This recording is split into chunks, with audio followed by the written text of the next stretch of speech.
Hi guys, TotallyDubbed here, and today I'm doing a video review on the Beats Powerbeats Pro. Now these are true wireless earbuds made by Beats, aka Apple, which are truly wireless. In other words, you've got no wires going from left and right. Now these earphones can be found for £219 in the UK. Links will be down in the description below in case you're interested, and links to some of its competitors, which I will mention in this review, will also be down below, other than the ones you can obviously see right in front of you. From the Sonys, the Libratone and the creative Outlier Air hidden behind this massive case. So let's talk about these earphones. What do you expect at £219? Well, first off, I was absolutely kind of gobsmacked by the actual size of the case. It's absolutely massive. This big thing doesn't really fit in my pocket. It's extremely heavy and it's pretty, not that functional either. If you look at the size comparison between the creative Outlier Air or the Libratone Track Air, you might as well just combine these two and it still won't be as big or as heavy as the Powerbeats Pro. I must say I'm very much disappointed by what Apple have done over here, specifically with the connection. Now I know these are Apple branded products, but when I'm talking about earphones, I don't want to be associated by Apple or Android or any sort of manufacturer. I just want something that's functional.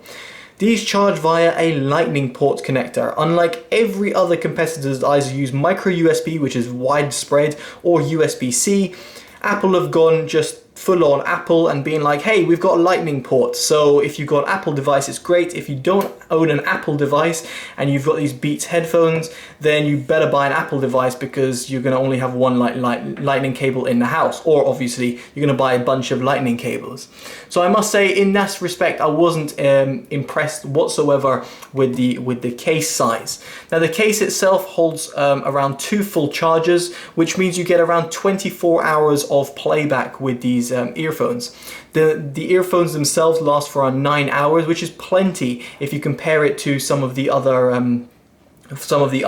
competitors, such as the Libratones or the Sonys, which last around 6 hours on a single charge, but they're still not as well versed as the Creatives, which last 10 hours on a single charge, and the case itself offers 20 hours of charge, so you get 30 hours in total with those.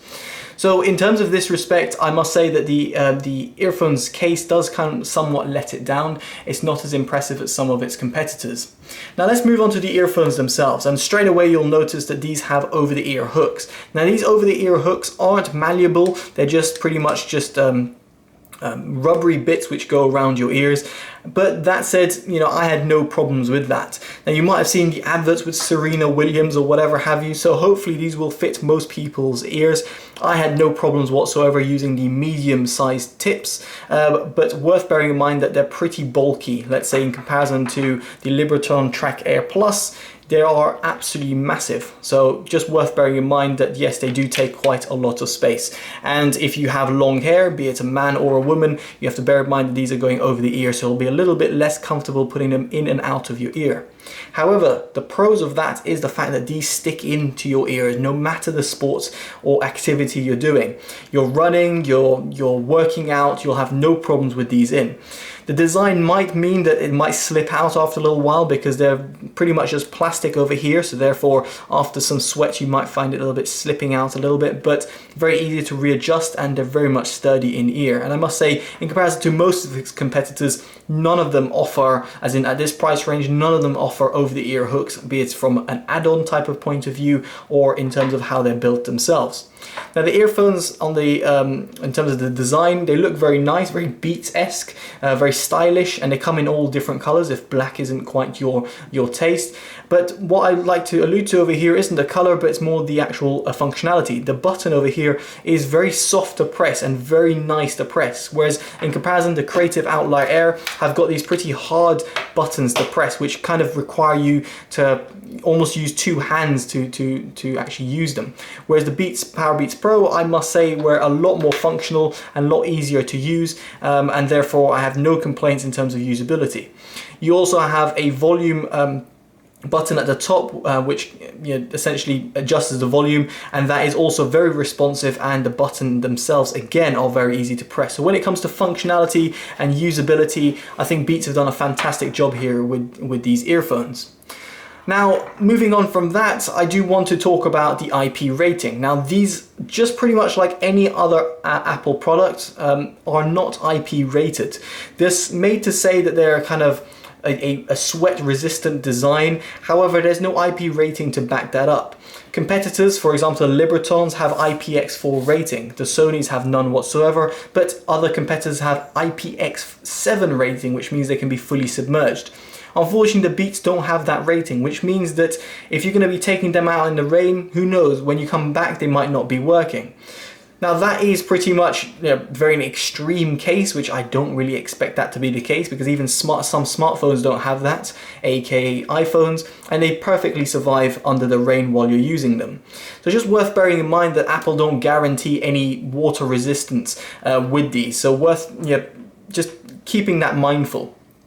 Now moving on from that, I would like to talk about the connectivity, and here I did find quite a lot of problems with an Android device. I tried 2 to 3 different Android devices and the connectivity was just hit and miss. I had a lot of lip sync issues with the Powerbeats Pro on certain phones, namely Huawei or Honor devices. And that's also due to the fact that they're using the AAC codec and they're prioritizing the AAC codec over any other codec. Now that's not normally a problem, even the Sonys have only AAC codec, but in this case the Powerbeats Pro had noticeable lip sync issues, which was a case when I was watching YouTube videos. I could tell there was like a lip sync delay. Now this wasn't the case with all Android phones, like let's say the Google Pixel phone. I had no problems with that. It's just worth bearing in mind that these Powerbeats Pro might have certain issues with certain devices, and that is pretty much widespread with most Android devices that use AAC, as in like a Bluetooth device using AAC with an Android device, because it's not always the best codec. If you really do want to dial down the codec, you can go to the SBC, which is the lowest quality codec, which won't give you as more of a refined sound quality, but nevertheless will give you no problems in terms of lip sync issues. So worth bearing that in mind. Now in terms of moving on from that, I also do want to mention that there is no support for the aptX, aptX-HD or LDAC codecs, which is quite a shame given the earphones price. That said, it's not too surprising because we're talking about an Apple device over here which is using the H1 chip rather than an earphone that's using Qualcomm's chip, which therefore would offer those codecs to be supported.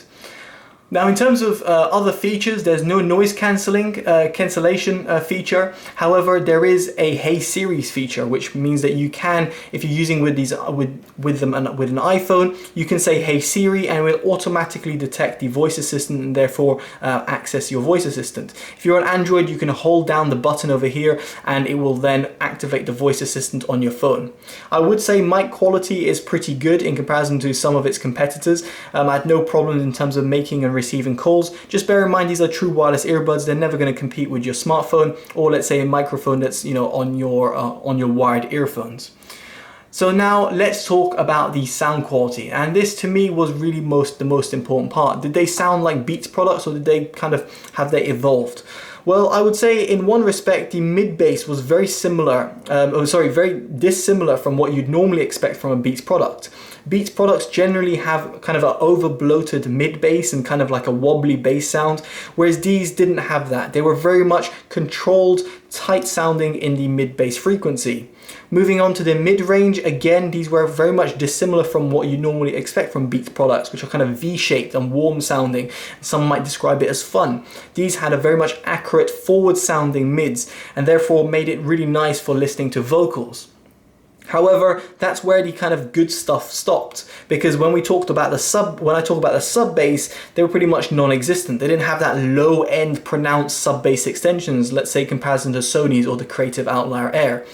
Then when it came to the highs, they were very much rolled off at the top end, and yes, they did provide a certain degree of excitement, but were not as sparkly and as lively as all of its competitors. And the biggest thing which really let me down more than anything was its instrument separation and the soundstage. The soundstage felt kind of closed, it felt subdued, and it didn't feel like it was wide and open.